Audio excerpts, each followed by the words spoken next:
Good morning. It is Monday morning. So we drove over here to Fort Worth, picking up potting soil, or whatever it is, going to Home Depot in Greenville. I don't know, it's probably like 9:30, 10 o'clock right now. I did not want to get up. I'm not going to lie. I had family over yesterday and stayed up a little too late. Had a little too much to drink. I was not feeling good. Oh, I don't even want to be here right now. But y'all know how it is whenever you drink a little too much and the next day you're worthless. And that's me today. So I don't know if I'm gonna get another load after this. I really don't feel like it. I just want to do this load and go home. I think if I didn't have this load scheduled already, I think I would have stayed home. I would have. But so on one of my comments in the other videos, somebody said, "Oh man, your ride height's just too low. That could cause vibration or whatever." So at the end of Friday, I adjusted my leveling valve. So I adjusted my ride height. And so the airbags are aired up more. Well, my air is aired up right now. I had the truck off while I was getting loaded. So before I can only get like 2 fingers. Now I can get 4 fingers in between the frame and the U-bolt right there. And my low side, let's go look at it. This was my lower side, where I could barely get 1 finger in there. Let's see what I can get. I can get almost 3 in there. So airbag's a little more aired up too. So yeah, the ride over here was a lot different, a lot smoother. I could barely feel vibration at some points, barely though. So it made a huge difference. So shout out to whoever you were, forgot. But yeah, it made a huge difference. Still need to get my tie rods and wheel seal done, so I'll get that soon. But let's go get our paperwork and start heading to Greenville. Okay guys, today it's Tuesday morning. So we did yesterday we did deliver that Greenville. Wasn't nothing special, just got it unloaded and drove back. Like I said, I was feeling like crap. Oh wait, man, I ain't never drinking again the rest of my life. It's one of those times. But last night it did rain. Look, I think it rained dirt. Man, it rained dirt. Golly. Well, that's all right. I kind of, if it rains, I like it. Dang, I can't even speak. I like for it to rain while I'm not driving it, because then you don't get all that splash up and turn your whole truck gray or brown. But this time, like I said, it rained dirt. So either way, it looks nasty, but not as bad as if I were driving it. So, yeah, we are getting axles, as you can tell. I'm in the back. There's 2 trucks up there. First flight guys right here. I don't know where they're going.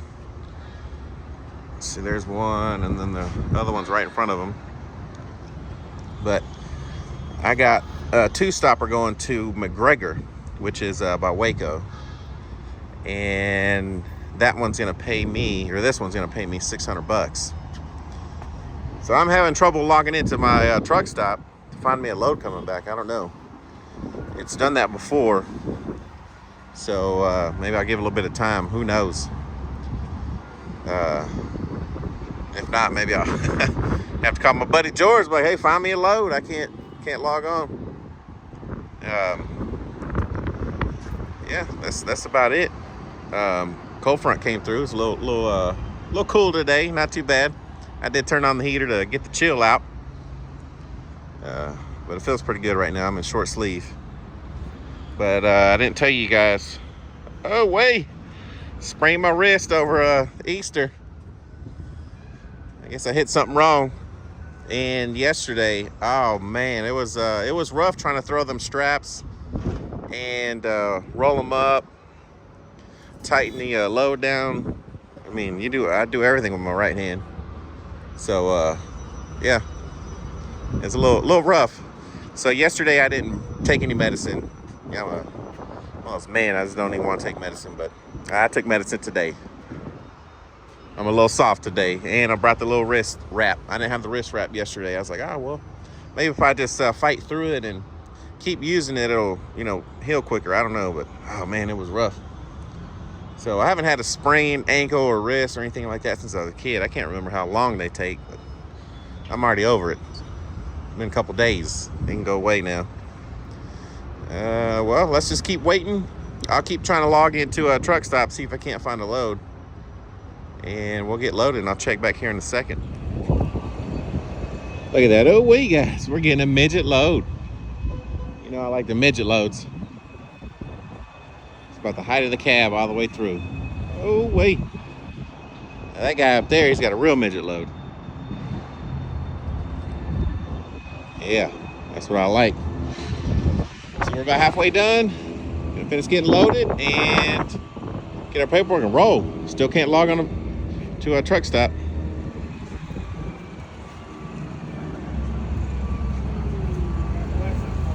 Yes, sir.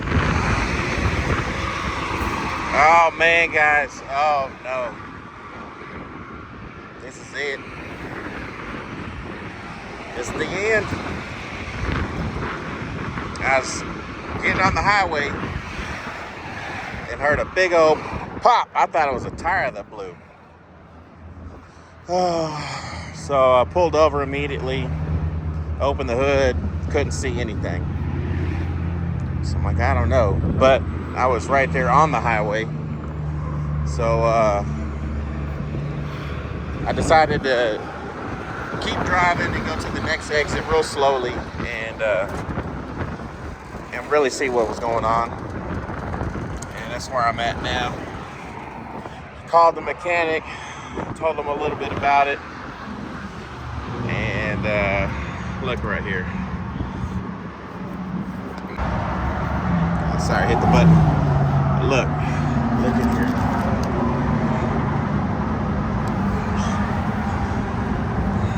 Turbo blew up. So apparently, when your turbo blows up, there's two sides that it could blow up on. I don't know. I'm not too sure, but he said on one side you'll see a whole bunch of oil spilling everywhere. He said that's the good side. So when it blows up on the side mine did, that's the bad side, it could suck all those fragments up into the motor. And all those metal pieces in the motor. But hopefully it didn't do that. I mean, I don't know. But he is trying to find a turbo for me. He got a price, oh my God, for a brand new one, $3,300. That's just for that.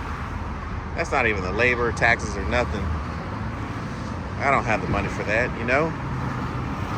He said he could try and find a used one, which I don't know what that would be, but I said, let's try and find a used one.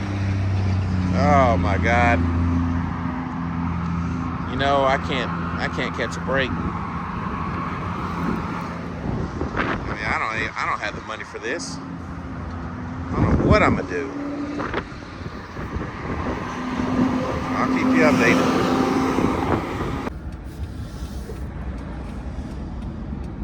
All right, guys. So a little update. The mechanic found a used one. I think he says it's about $1,150 or $1,100, something like that. And he's, of course, asking if I want to do it. So I said, yeah. I mean, it's better than that $3,300 one. I mean, that one wasn't even in stock. He would have to go find a dealership that has one. And of course, their prices change. So yeah, let's do it. I mean, I don't have the money for $3,300 plus tax, plus labor. I don't. So he said he can go get that one, and labor would be about 700 bucks. So the turbo is 11 or 1150 plus taxes, and then his labor. So about $2,000. And I told him where I was, so he's got to go to the junkyard and take it off the truck that it's on. It's still on the truck, so he's got to take it off, I guess, inspect it, make sure it's good, and then drive where I'm at. So there's no telling how many hours I'm gonna be here. It's I think a second ago when I did the video, or that little clip where I was showing you the turbo, I think that was like 11 o'clock. And was it? Yeah, it was 11 o'clock. I don't know what time it is now. Can't check my phone because I'm making the video, but I will definitely keep you updated. But I mean, I don't even have the $2,000, I think we may have just the $2,000, but that's it. No fuel, no food for the house, no nothing. I mean, that's like every little dime. It seems like every time I start saving up money, something happens, or I need to do a big repair so I won't break down like this. I mean, I thank God right now that I'm right here. I mean, if this would have happened in Waco, I would have to find another shop somewhere. I don't know. Or get it towed, which even as close as still in Waxahachie, so as close as I am to, right there South Dallas, I mean, I would be able to just pay for the tow bill, and that's it. That would clean me out.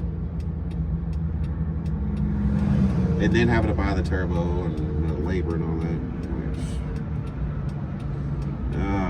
They always say that you're supposed to have some money saved up in trucking, which I did. But before I started making all these videos, things kept popping up, one after the other, and business started slowing down a lot. And I mean, it was just all that money I'd saved just kept on going down and down and down and down and down and down and down. So now it's like zero. I kind of get up and then have a repair. Kind of get up, have a repair. Kind of get up, break that. I mean, it's like a never-ending battle. I don't know. Maybe I should have never bought this truck. Maybe I should have just kept the old blue. I mean, I know I should have.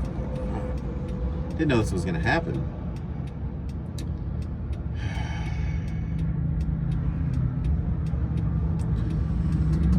It's just part of trucking, I don't know what else to say.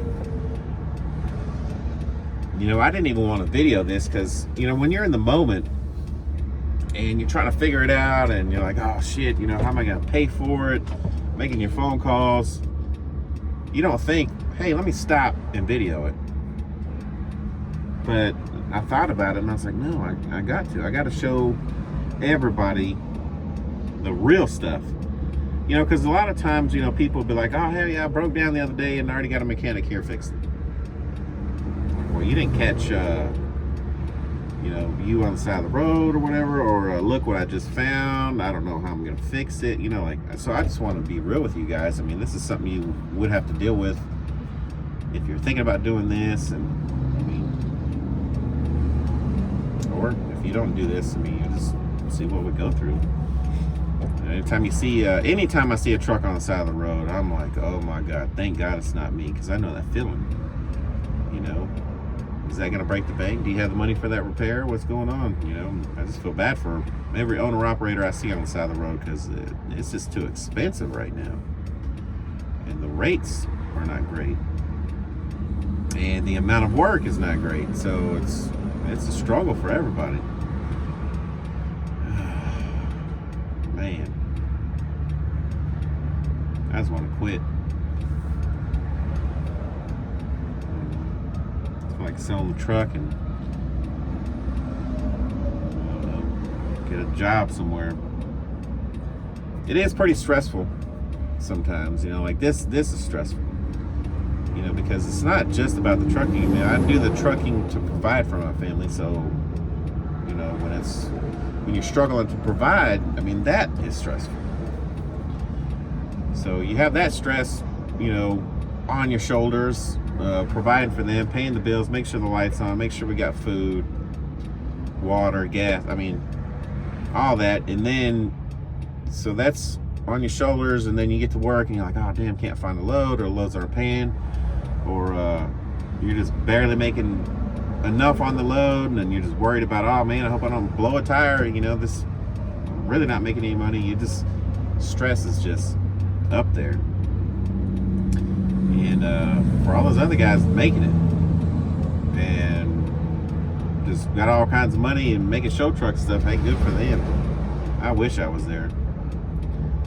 Not that I would want the show truck, but I just want to make enough money and have money saved up to where stuff like this wouldn't bother me. A few years ago, it didn't bother me. I mean, because breakdowns are unexpected, and when they would happen, I would be like, I could take a few days off, I could take a week off and pay for the repairs, and it wouldn't hurt. But not now. No. But at this moment right now, I just feel like tapping out, quitting, selling the truck, selling the trailer, and just get a job and alleviate some of that stress. But then you think about it and you're like, but then, why did I do this in the first place? The reason I became an owner-operator in the first place is because, I got tired of working at a job that they control your money. I was a truck driver, company driver. I delivered groceries, so you got paid by what you did, stops, case count, mileage, stuff like that. But they control how much money you make. For example, I was working at Cisco, and I don't know how to word it, but they play favorites, and then when they don't like you, because I've seen it and heard them talk about it. Not that they talk to me about it, but I heard them that if somebody called in sick and it pissed them off because it was a bad day, then they would take it out on them by cutting his route, cutting it short. So they started doing that with me, and they started cutting my routes. The routes I've had for years, customers I've had for years, and they were lying to me, just route wasn't big enough, so you don't have a route today. I'm like, what? I've been doing these for years. I mean, anyways, so they controlled my money. And then I'm leaving somewhere, went to another company, and it's the same thing. I mean, they control your money. But the thing that set me over the edge is, I couldn't, you can't just take off when you want to take off. Even if you have sick days, they're like, oh, well, we need to come in still. I'm like, well, damn, I got a sick day. But if you use a sick day, then you're kind of in trouble, And then vacation, they go by seniority. And so, you don't always get the vacation time. And man, I couldn't even spend time with the kids. The only vacation time I was able to get because of the seniority was while they're at school. I'm like, oh, that's gonna be a great vacation. Take them out of school for a week, get truancy charges, and then what? Whatever. So I wanted the freedom, and that's why I jumped into this. And right away, it was good. It was good for years until about 3 years ago when it started declining. So I don't know what I want to do. I don't. I really don't. But I'll check back here in a second. Alright guys, it's 3 o'clock. We are still on the side of the road, but the mechanics are here. Working on replacing the turbo. This is my old one. Oh wait. Oh, that hurts so much. It hurts.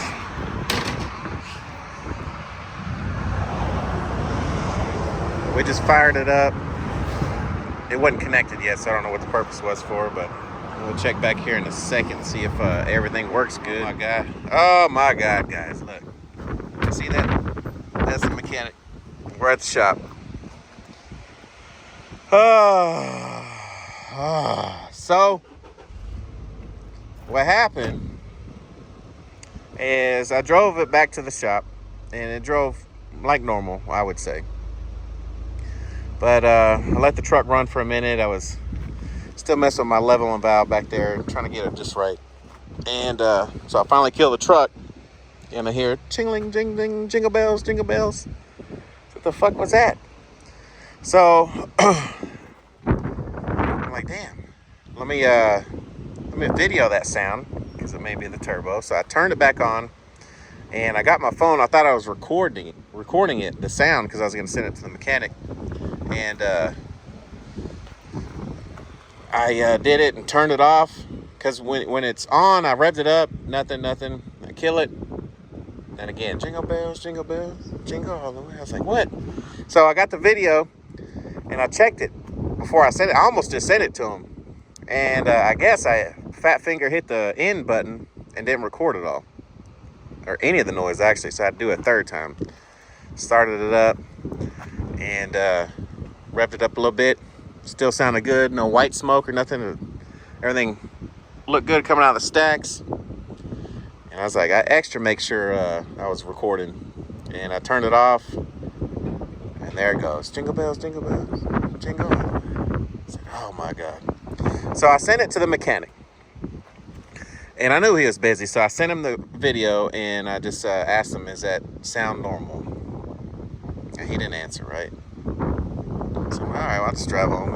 If he says he just needs to look at it or whatever, I'll go tomorrow. So right when I'm about home, he calls me. Hey, are you still by the truck? He made it almost feel like, hey, we need to check it out first before you keep driving it. So I was like, no, but, you know, I can turn around. I was like, oh, well, I mean, it's up to you if you want to keep driving it. You said it drove normal. I said, yeah, it drove normal, but when I turned it off, I thought it was Christmas time, jingle bells. So I was like, you know what? I'll just turn around. Let me just turn around. And he said he would meet me here because he was at Freightliner getting some parts for somebody else. So he met me here, and they just tore it apart right away. And oh my God. I hope it's not too windy. So he cleaned it out the best he could, you know, because when that turbo wheel explodes. Sorry, I'm trying to move and get out of the wind. It's windy. See how the trees blowing? That's how windy it is. So he said, you know, he cleaned it out to make sure none of the fragments were going to go up into the motor. So he cleaned out this side and the other side, because the hose will run through to the other side. Found nothing. So there must have been a little fragment in there, because when he took off that turbo wheel looked chewed up. It looked chewed up from the front low blades, and the little hole right before the blade. So around that little hole, it was like little pits, like ding, ding, ding, ding. So they opened it up, shook it out, cleaned it up, and he told me, he's like, basically said, my old turbo, he don't know if it'd be worth getting it rebuilt versus buying a new one. You know, because sometimes, you know, you rebuild stuff like that. There's a couple shops. I think, I forgot what I was going to have rebuilt. What was it? What, my air compressor? Oh, my fan clutch. I was going to have my fan clutch rebuilt, because they do that there as well. And it was pretty damn high. So I was like, damn, well, let me call Peterbilt. Peterbilt was just a little bit more expensive. So I told him on Peterbilt, you know, I was in their parking lot at the rebuild place. I said, look, I'm here at the rebuild place. This is the price they're giving me. I was just checking. He's like, oh, well, hang on, let me see what I can do. It's like, boom. So he matched the price. So I got the brand new one from Peterbilt. Same price as getting something rebuilt. So long story short, I'm going to have to keep an eye on this turbo. We started it up after they cleaned it up and turned it off, and no jingle bells. So he said, just start putting money to the side so we can get me either a new turbo or, a rebuilt one. Whenever you have them rebuilt, they look brand new. I mean, almost all the parts you buy nowadays are remanufactured. Because they're so old, they don't make them anymore. So basically, it's rebuilt is what remanufactured means. So if I take mine there, get it rebuilt, pick it back up, it's going to look like I just bought a brand new one. So we're going to have to search around for that, see what would be the best price. But yeah, he's like, just start saving some money every week. Every week, just put $100 or whatever. I want to tell him, well, shit, I was trying to do that because I got to get my differentials, serviced and, checked out. Find this damn vibration. Need a tie rod, a wheel seal. There's some bushings right up here in the front that hold the leaf spring. Those need to be replaced because there's a slight little knock whenever I turn when I'm going slow speed, and that's what that is. But they're not that bad, he said. It's just, shit, I thought I was saving money. Damn. Can't ever do nothing. I feel like quitting. I'm going to quit. All right. Maybe I'll see you guys tomorrow. Maybe I'll just quit. Who knows?